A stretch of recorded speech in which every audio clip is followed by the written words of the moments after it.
सभी को जय हिंद, नमस्कार। आज मैं आपको इस वीडियो के माध्यम से महात्मा गांधी जी के बहुत महत्वपूर्ण आंदोलन जो उन्होंने भारत के अंदर में किए हैं उसके बारे में मैं आपको बताने जा रहा हूं। आंदोलन के बारे में बताने से पहले मैं गांधी जी के बारे में जो आप सभी जानते हैं, जैसे गांधी जी का जन्म 2 अक्टूबर 1869 को गुजरात के पोरबंदर नामक ग्राम में हुआ था। गांधी जी की माता का नाम पुतलीबाई था, जो कि अत्यंत ही धार्मिक और दयालु थी। गांधी जी का विवाह 14 साल की उम्र में कस्तूरबा गांधी के साथ हुआ था। गांधी जी के पिता, जिनका नाम करमचंद गांधी था, उनको लोग इतिहास के पन्नों में काबा भी कहते थे। ध्यान से सुनिएगा, गांधी जी 1915 में साउथ अफ्रीका से वापस भारत आए थे और उनके ही आगमन पे 9 जनवरी 1915 को प्रवासी भारतीय दिवस के रूप में मनाते हैं। और 15 में जब भारत में गांधी जी वापस आए तो 1 साल उन्होंने कुछ नहीं किया, केवल विद्यार्थी जीवन जिया, क्योंकि जो गांधी जी के राजनीतिक गुरु थे गोपाल कृष्ण गोखले जी ने उनको कहा था कि आप 1 साल तक कुछ भी नहीं करेंगे, केवल भारत की स्थिति को समझेंगे। तो गांधी जी ने वैसा ही किया, 1 साल तक उन्होंने कुछ नहीं किया। तो गांधी जी का जो पहला आंदोलन है वो है चंपारण आंदोलन। चंपारण आंदोलन जो है 1917 ईस्वी में हुआ था। गांधी जी का जो पहला आंदोलन है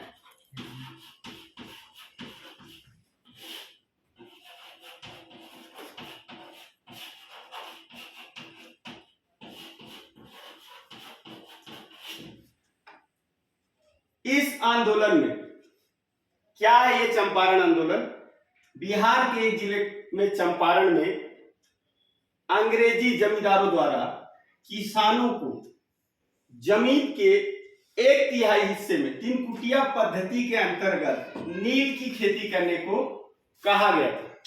नील की खेती से किसानों को नुकसान था, क्योंकि नील की खेती करने से किसानों की जमीन बर्बाद होती थी और उस नील का बहुत कम दाम अंग्रेज देते थे। इस बात का पता जैसे ही गांधी जी को चला, गांधी जी ने इसका विरोध किया और इसके लिए आंदोलन किया। इस आंदोलन के कारण अंग्रेजों ने किसानों की मांग को माना और उनको उचित दाम इनका खेती का दिया।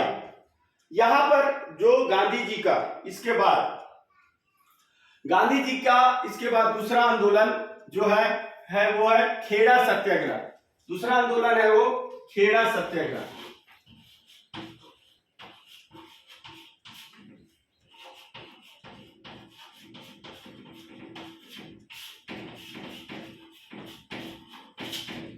गांधी जी का जो दूसरा आंदोलन है वो है खेड़ा सत्याग्रह। गुजरात का एक इलाका जिसका नाम था खेड़ा, वहां पर बाढ़ एवं सूखे के कारण वहां के किसानों की आर्थिक स्थिति बहुत खराब हो गई थी और उन्होंने अंग्रेजों से यह मांग की थी कि हमारा कर माफ किया जाए। कर को माफ करने के बजाय अंग्रेजों ने किसानों को इतना प्रताड़ित किया कि उनको बंदी भी बना दिया। जैसे ही गांधी जी को इसके बारे में पता चला, गांधी जी ने मार्गदर्शन देते हुए सरदार वल्लभ भाई पटेल को कहा कि आप इस आंदोलन में जाएं। और गांधी जी के निर्देश के अनुसार सरदार वल्लभ भाई पटेल ने किसानों से मिलकर के अंग्रेजों से इसके बारे में चर्चा किया और अंग्रेजों से कहा कि इनकी कर माफी की जाए। और आंदोलन के कारण अंग्रेजों ने इनकी मांग को मान लिया। ठीक है। इसके बाद तीसरा गांधी जी का आंदोलन है अहमदाबाद मिल मजदूर।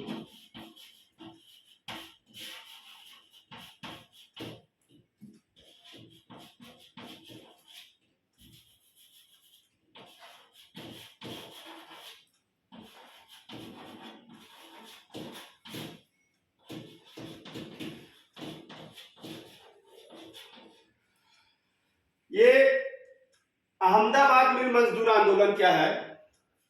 अहमदाबाद मिल मजदूर आंदोलन के अंतर्गत क्या था, जो मिल के मालिक थे वो वहां के मजदूरों को 20% बोनस देने का उनका नियम था, किंतु वो उसको नहीं देना चाहते थे, उसको खत्म करना चाहते थे। गांधी जी ने मजदूरों से मिलकर के इस मांग को रखा कि 20% जो बोनस है उससे बढ़ा करके महंगाई को देखते हुए 35% बोनस जो है किसको दिया जाए, मजदूरों को दिया जाए। और बाद में जो मिल के मालिक थे उन्होंने इस मांग को भी माना, और इसके बाद ही गांधी जी की लोकप्रियता में वृद्धि हुई। गांधी जी का लोकप्रियता पूरे देश में धीरे धीरे बढ़ने लगा। ठीक है, इसके बाद आता है चौथा आंदोलन, जिसको बोलते हैं असहयोग आंदोलन।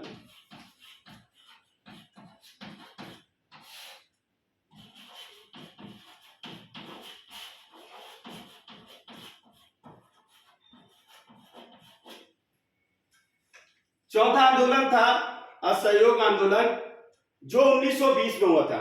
गांधी जी का ऐसा मानना था कि अंग्रेज हमारे देश में भारतीयों की वजह से ही देश में जमे हुए हैं, अगर हम उनका सहयोग करना छोड़ दें तो वह इस देश को छोड़कर चले जाएंगे।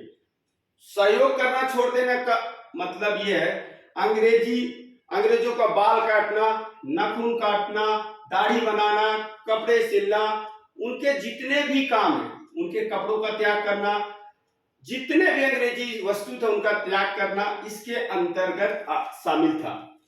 और यह आंदोलन 1920 से लेकर के 1922 तक चला। 1922 में गांधी जी ने इस आंदोलन को वापस ले लिया।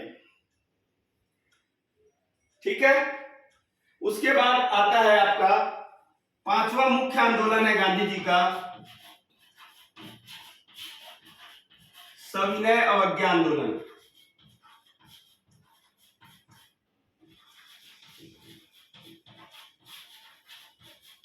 सविनय अवज्ञा आंदोलन का मतलब यह था कि इस आंदोलन में विनय पूर्वक सरकारी नियमों को तोड़ना, नम्र पूर्वक सरकारी जो नियम कानून थे उनको तोड़ना, यह आंदोलन जो है 1930 में हुआ था। और इसमें गांधी जी ने नमक बना करके इस नमक तोड़ो कानून को बनाया था। और ये नमक कानून जो था इसमें केवल 78 लोग के साथ ये यात्रा चालू हुई थी, और धीरे धीरे इसमें 20,000 से लोग अधिक शामिल हो गए थे इस आंदोलन में। ठीक है, और इसके बाद छठवां जो मुख्य आंदोलन था,